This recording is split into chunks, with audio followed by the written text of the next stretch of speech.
I think it's fun to drive, and that's why we got it. You drive down the road and people wave to you.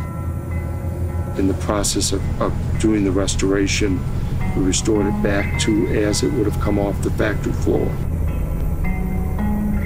But I really did it to drive it.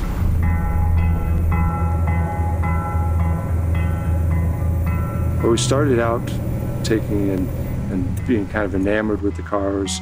When we moved to Indiana and the Auburn Duesenberg Festival was going on, we'd sit and listen, watch the parade and watch the cars go by, and started to have an interest in these cars in particular. I didn't start with cars. I'm a mechanical type person.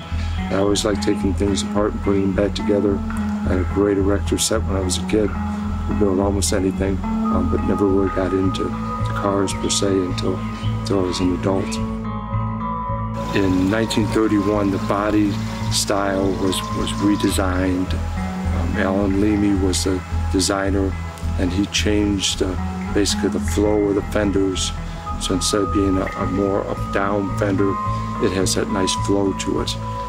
When E.L. Cord came into the company in 1924, he basically changed the face of the company as far as the designers and the engineers that were taking it and building the cars. They were a pretty ordinary car at that time.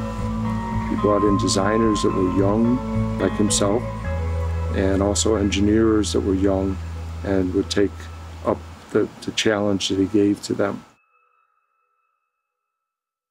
We found the car in Portland, Oregon, and ended up with this one because it was a sedan and it was very affordable because it needed lots of work. So it was a 9-year project.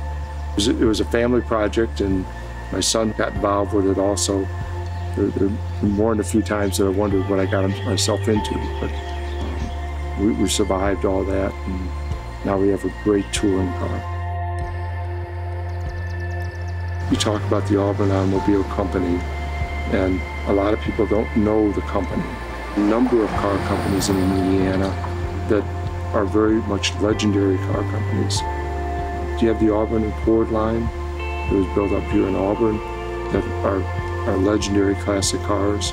The Duesenberg is probably one of the greatest cars ever built. You have the Stutz Automobile Company out of Indianapolis, Hayes Apperson out of Kokomo, Studebaker in South Bend, and lots of other ones. This was my first project, and it was a big project.